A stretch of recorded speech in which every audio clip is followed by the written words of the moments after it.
Hairdressing according to me.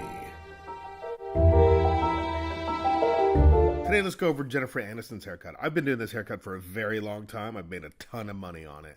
It can fit just about any hair shape. It has a solid exterior with a very soft interior. So first we're going to start separating the front from the back at indentation, and then we're also going to take her natural part. I like to just braid the sides out of the way.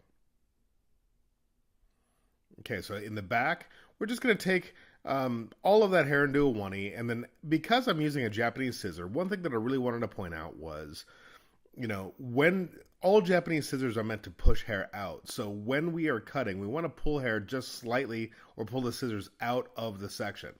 So it's kind of like a sewing machine effect, and what that'll do is that'll pull the hair that is being pushed out of the blade back into the line, giving us a much straighter line.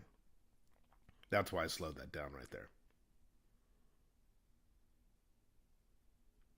And just continuing all the way across the back, not worrying so much about the back. The length doesn't really matter that much because the interior or the layers is more important. We want to get to the layers as quick as possible.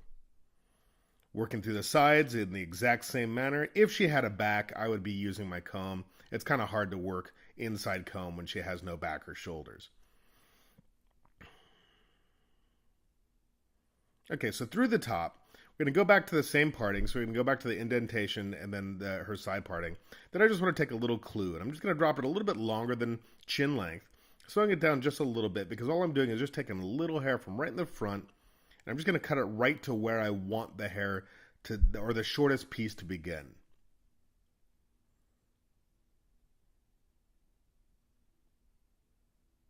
And remove that out of the way.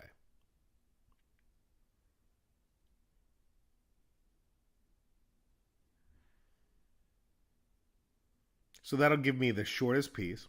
Now I'm going to take a vertical parting. I'm going to hold it straight up. I'm going to take a little clue from what I previously cut. The length is going to fall out. My elbow is going to become my protractor. So that's going to give me my angle of, cutting line. And then I'm going to cut, again, using the same sewing machine type effect from short to long. So short to long, short to long, or shalong. Now I'm going to push all of that hair. I'm going to push it real good right into the last parting. And I'm going to push all of that hair right into the last parting and really just connect the dots as well as follow the same guide. Again, short to long. Slowing it way down. You can really see that sewing machine effect.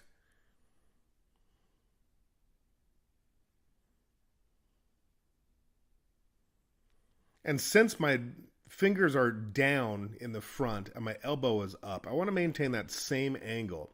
So I'm going to go ahead and turn her around, and she's going to be facing me so I can get that exact same fingers towards the inside, elbow up, so I can get that exact same angle on both sides. And using your elbow as a protractor is a really good way of practicing consistency. I love it when my client's head wiggles around because they're just on a tripod. There you go. Again, elbow goes straight up where it was and cut.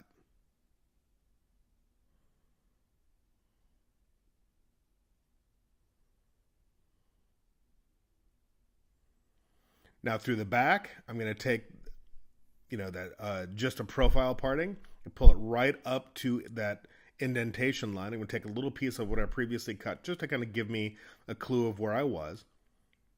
Brush it all out nice and clean, pushing all of that hair real good, just like salt and pepper, right into that angle. What that's going to do is that's going to give it, longer towards the back. So it's going to be kind of an increased layer. So it's going to go shorter in the front and then increase in length towards the back. So here's another section. I'm going to take that whole back section, so that whole back right section, I'm going to pull it towards me now because I'm standing in front of her. I'm going to pull it towards me, take a little clue from what I previously cut, right there. What falls out is cool. No big deal. Just because it falls out doesn't mean I have to cut it.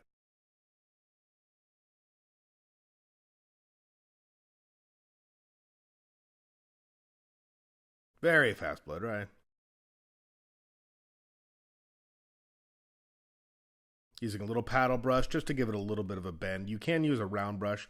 Now let's go ahead and get into the dry cut. I'm going to use a wide tooth texturizing shears. I like to use the HH14T from Hattori Hanzo scissors. They've got like a round, edge to them, and I like to just elevate straight up and then cut it. And lately I've been using the flat parts of the texturizing shears. I used to just use the points, but ever since I've seen Oscar Bond and Cole Thompson use texturizing shears, like a traditional way of using texturizing shears, I have been to as well, and I really enjoy it. So I've been trying that as just laying my texturizing shears straight and cutting it as opposed to point cutting with a texturizing shear.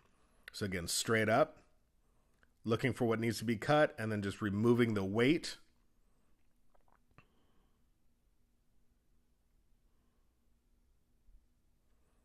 Come out to the side and cut.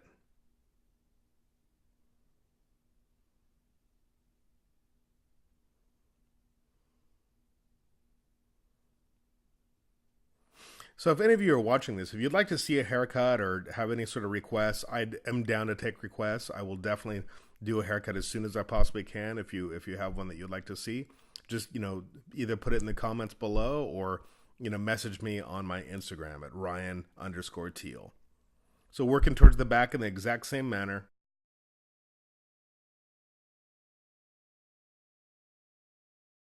Okay, so through the very front, I like to use the same texturizing shears. I'm just going to kind of chew off the ends because I don't want it to look like it's all, super, precise. I want it to just kind of look like, she didn't have a haircut a couple of days ago. So I like using my texturizing shears. It kind of gives me the effect of like an unguarded straight razor. You can kind of see that shoot off effect there through the front.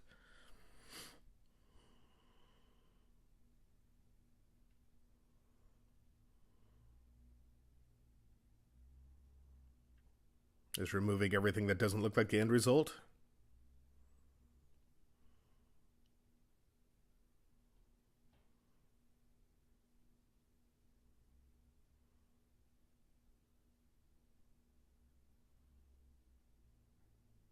And working the other side as well.